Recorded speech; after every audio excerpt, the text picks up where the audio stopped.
मित्रों, आपका बहुत बहुत स्वागत है हमारे चैनल भज राधे पर।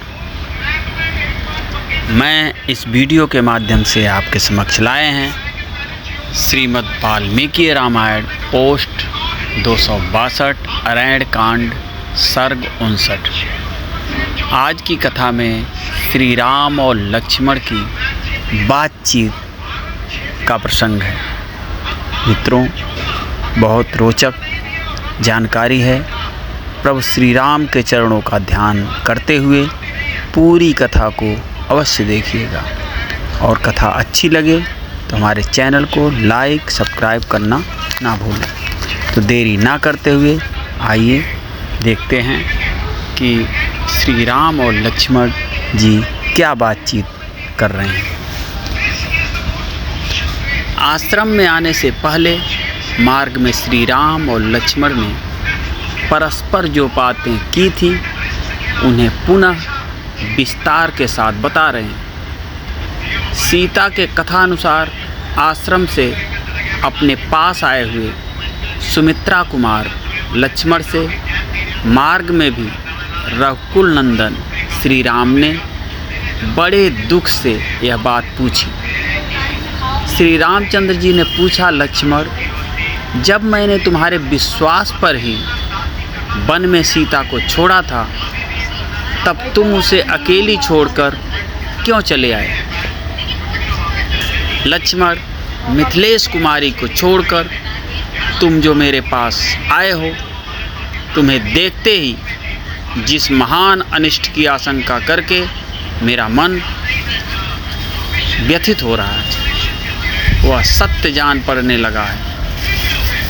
लक्ष्मण, मेरी बाईं आँख और बाईं भुजा फड़क रही है। तुम्हें आश्रम से दूर सीता के बिना ही मार्ग पर आते देख मेरा हृदय भी धक धक कर रहा है। श्री रामचंद्र जी के ऐसा कहने पर उत्तम लक्षणों से संपन्न सुमित्रा कुमार लक्ष्मण अत्यंत दुखी होकर अपने शोकग्रस्त भाई श्री राम से बोले। लक्ष्मण बोले, भैया, स्वयं अपनी इच्छा से उन्हें छोड़कर नहीं आया हूँ। उन्हीं के कठोर वचनों से प्रेरित होकर मुझे आपके पास आना पड़ा है। आपके ही समान स्वर में किसी ने जोर से पुकारा, लक्ष्मण, मुझे बचाओ। यह वाक्य मिथिलेश कुमारी के कानों में भी पड़ा। उस आर्तनाद को सुनकर मैथिली आपके प्रति स्नेह के कारण भय से व्याकुल हो गई और रोती हुई मुझसे तुरंत बोली कि जाओ जाओ। जब बारंबार उन्होंने जाओ कहकर मुझे प्रेरित किया, तब उन्हें विश्वास दिलाते हुए मैंने मैथिली से यह बात कही कि देवी, मैं ऐसे किसी राक्षस को नहीं देखता जो भगवान श्री राम को भी भय में डाल सके।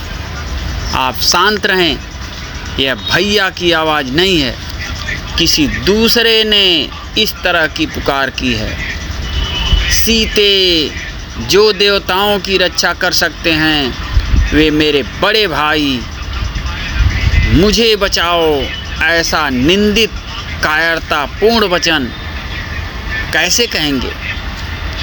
किसी दूसरे ने किसी बुरे उद्देश्य से मेरे भैया के स्वर की नकल करके लक्ष्मण मुझे बचाओ यह बात जोर से कही है। संपूर्ण श्री वाल्मीकि रामायण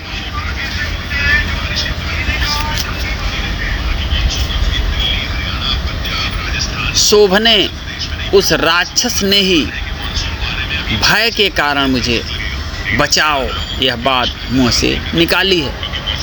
आपको व्यथित नहीं होना चाहिए। ऐसी व्यथा को नीच श्रेणी के स्त्रियों ही अपने मन में स्थान देती हैं। तुम व्याकुल मत हो, स्वस्थ हो जाओ, चिंता छोड़ो। तीनों लोकों में ऐसा कोई पुरुष ना तो उत्पन्न हुआ है, ना हो रहा है और ना होगा ही, जो युद्ध में श्री रघुनाथ जी को परास्त कर सके। संग्राम में इंद्र आदि देवता भी श्री राम को नहीं जीत सकते। मेरे ऐसा कहने पर विदेहराज कुमारी की चेतना मोह से आच्छन्न हो गई। वे आंसू बहाती हुई मुझसे अत्यंत कठोर वचन बोली। माता सीता बोली, लक्ष्मण, तेरे मन में मेरे लिए अत्यंत पापपूर्ण भाव भरा है। तू अपने भाई के मरने पर मुझे प्राप्त करना चाहता है, परंतु मुझे पा नहीं सकेगा। तू भरत के इशारे से अपने स्वार्थ के लिए श्री रामचंद्र जी के पीछे पीछे आया है, तभी तो वे जोर जोर से चिल्ला रहे हैं और तू उनके पास जाता तक नहीं है। तू अपने भाई का छिपा हुआ शत्रु है, मेरे लिए ही श्री राम का अनुसरण करता है और श्री राम के छिद्र ढूंढ रहा है, तभी तो संकट के समय उनके पास जाने का नाम नहीं लेता है। विदेह कुमारी के ऐसा कहने पर मैं रोष से भर गया। मेरी आंखें लाल हो गईं और क्रोध से मेरे होंठ फड़कने लगे। इस अवस्था में मैं आश्रम से निकल आया। लक्ष्मण की ऐसी बात सुनकर श्री रामचंद्र जी संताप से मोहित हो गए और उनसे बोले। श्री रामचंद्र जी ने कहा, सौम्य, तुमने बड़ा बुरा किया जो तुम सीता को छोड़कर यहाँ चले आए।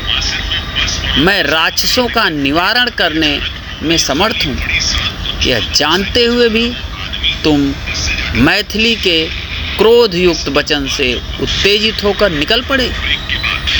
क्रोध से भरी हुई नारी के कठोर वचन को सुनकर जो तुम मिथिलेश कुमारी को छोड़कर यहाँ चले आए, इससे मैं तुम्हारे ऊपर संतुष्ट नहीं हूँ। सीता से प्रेरित होकर क्रोध के वशीभूत हो तुमने मेरे आदेश का पालन नहीं किया। यह सर्वथा तुम्हारा अन्याय है। जिसने मृग रूप धारण करके मुझे आश्रम से दूर हटा दिया, वह राक्षस मेरे बाणों से घायल होकर सदा के लिए सो रहा है।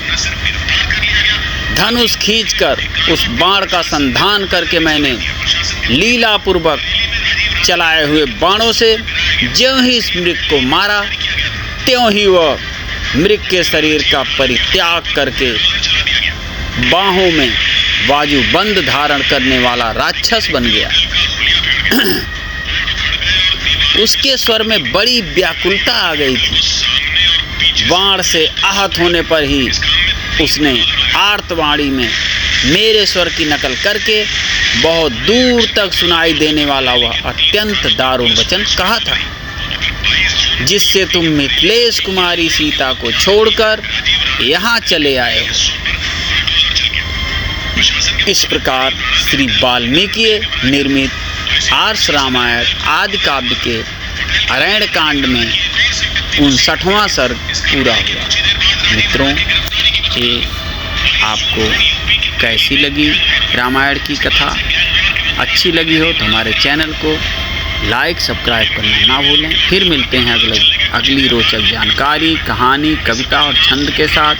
तब तक के लिए ओम श्री सीतारामचंद्राभ्याम नमः।